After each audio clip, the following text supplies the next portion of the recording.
Oke. Kenapa ya? Dari 2 bulan ini setiap seminggu ada pelajarannya. Ya garisnya tetap sama gitu. At the end of semuanya ya lainnya tuh sama, finish lainnya. Tapi gimana cara kita mau melewati tikungan-tikungan dan naik turunnya tadi, itu adalah pilihan kita sendiri.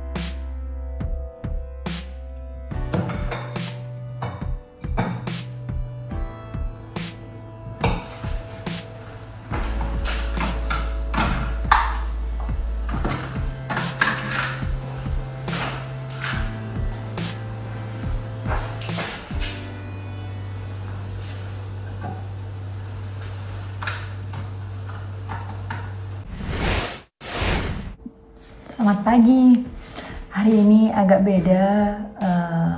Kebetulan ayah mertua aku lagi sakit dan suamiku pulang kemarin. Jadi Mas Aji pulang sendiri dan aku sama anak-anak. So bangun tidur aku harus cepet-cepet mandi, siap-siap karena pagi ini ada webinar dan aku ada kelas kuliah pagi. Sebelum anak-anak bangun, aku harus siapin breakfast mereka. Jadi waktu mereka bangun, mereka udah ada sarapan dan aku bisa berangkat ke kampus.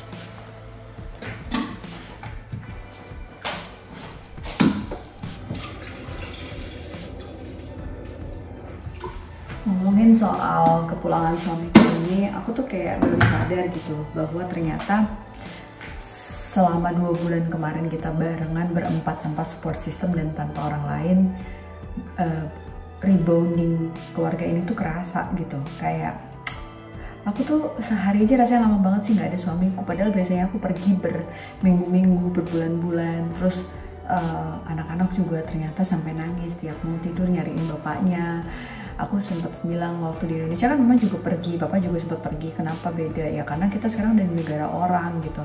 Nah ngomongin soal pelajaran hidup lagi nih ya di UK, aku belajar bahwa memanage ekspektasi itu penting gitu. Boleh punya rencana, tapi dari pertama kali datang rasanya semua ekspektasi itu kayak satu persatu terbantahkan oleh realita. Nggak ada yang sama gitu, tapi aku harus tetap menjalani kehidupan ini karena aku punya tujuan. Ya, red condense blue. Somehow dalam hidup tuh ada naik, ada turun gitu kan. Kayak ditampar sama teori-teori materi-materi hidupku sendiri tentang resiliensi, tentang growth mindset gitu kan. Terus aku tuh kayak melihat ada 3 poin yang aku coba untuk jadiin semangat. Yang pertama adalah aku meminta diriku untuk menerima dulu gitu. Jadi aku kayak restate lagi apa sih yang sebenarnya aku rasain dan apa yang sebenarnya aku pengenin dengan kuliah ke luar negeri ini. Restate tuh kayak nggak harus cerita ke semua orang ya, paling nggak kita tuh ngomong dan ngaku ke diri sendiri. Setelah kita tahu apa yang jadi purpose kita, aku mencoba untuk remind, resource yang aku punya apa, resource yang aku belum punya apa. Kemudian aku isi gap itu sambil membangun strategi-strategi kecil, dan dalam prosesnya ada diskusi sama suami apa yang akhirnya kita minta untuk lepas, ikhlasin, untuk gak jadi kita jalanin, apa yang harus kita jalanin. Dan yang terakhir adalah ya restart gitu. Aku harus start kembali. Ibaratnya nggak boleh lama-lama nih waktuku untuk nge-recharge diri ketika lagi down, ketika lagi drop. Kalau di Indonesia kita punya waktu yang lama, punya support system yang banyak, tapi kalau di sini tuh kayaknya nggak ada waktu untuk bermenye-menye, termehe-mehe gitu, kayak life must go on gitu. Keras banget. Jadi waktu pertama datang udah tersetting nih, aku mau jalan kaki, ternyata dapet rumahnya sama kampusku yang sekarang tuh agak jauh. Kebetulan banget dulu sebelum ke sini tuh aku pikir jalanannya tuh kayak rata, ternyata naik. Jadi aku kayak harus ke arah Kaliurang, Pegunungan, Puncak, Bogor, Ciawi gitu teman-teman. Makanya kalau jalan kaki lumayan. Sedangkan naik bis aku juga belum familiar, dan waktu itu memutuskan untuk ini sih salahnya. Jadi suamiku beli mobil karena emang kita sempat nyoba naik bis segala macem. Bawa anak-anak tuh ada hujan lah.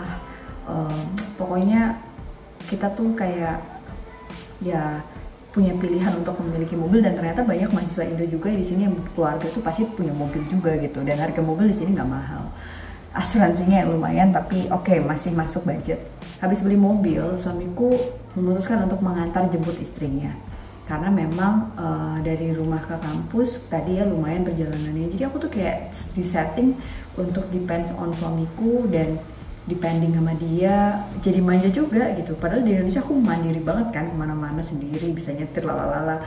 Tiba-tiba waktu ayah mertua aku sakit, Mas Aji itu harus pulang dan aku nggak tahu gimana caranya aku survive sama 2 anak, dimana aku harus belajar nyetir. Udah habis ngurus SIM, untung udah dibuat ya international SIM, terus insurance juga udah sebagai driver kesekian di mobil itu gitu. Terus ternyata aku nyetir tuh tidak semudah yang dibayangkan guys. Di Indonesia aja aku udah lama loh ya nggak nyetir, beberapa waktu belakangan sebelum berangkat karena ada driver. Terus padahal aku dari zaman dulu muda juga nyetir sendiri. Terus rambu-rambu, garis, kepanikan, ketenangan, dan di sini tuh orang nyetir tuh kayak ngebut tapi titis gitu. Gimana ya, susah lah. Pokoknya style-nya beda banget. Jadi kita di sini lambat salah, ngebut juga salah, dan harus belajar marka atau lalu lintas di sini yang sangat beda, totally different. Dan stylenya kayak misalnya kita ngasih lampu tuh, kalau orang sini kan ngasih jalan. Kalau di Indonesia kan ngasih lampu kita tuh minta jalan gitu kan. Hal-hal kayak gitu yang bikin aku tuh sebenarnya kayak panik. Terus kalau di jalan lurus kita tuh nggak boleh panik karena kalau kita ngerem malah kita ditabrak gitu. Terus ada garis-garis kayak kemarin Mas Aji pun kena tilang gara-gara dia ngelanggar nggak sengaja ngelewatin garis bis, jadi bus lane. Itu dendanya lumayan banget guys. Makanya akhirnya mau nggak mau harus jalan kaki. Kalau nyetir juga itu karena terpaksa atau belajar untuk naik bis. Dan ya, life must go on. Sambil nunggu aku mau bikin kopi dulu deh. Ternyata aus juga nih, ngomong terus. Ini aku siap-siap mau webinar 15 menit, 30 menit lagi.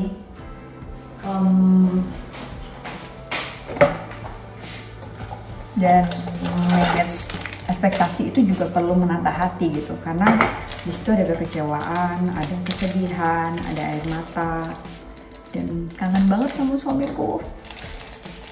Nggak tahu ya ini bucin banget atau gimana, tapi emang kayak ngerasa banget kemarin dia tuh memanjakan sekali gitu. Dia masak, dia bantuin aku untuk ngurus rumah juga, dia nyetirin, bahkan dia ngurusin sampah segala macam. Begitulah hidup ya. Kadang kalau ngeliat orang kehilangan suami lama banget grievingnya, aku sadar gitu, aku yang cuma berapa hari doang aja rasanya segininya hidup tanpa dia. Oke.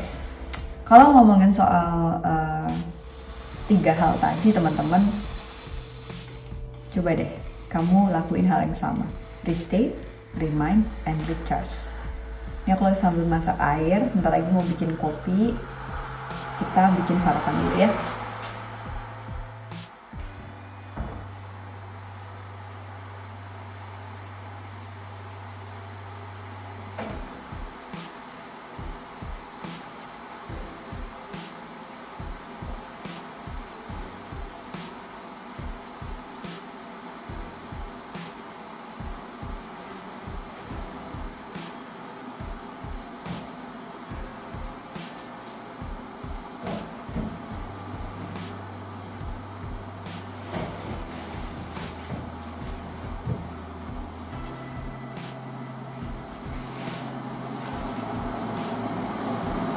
Sekaligus nyiapin makan siang anak-anak karena aku mau ke kampus, dan selama aku kuliah aku minta tolong ada mahasiswa Indo di sini.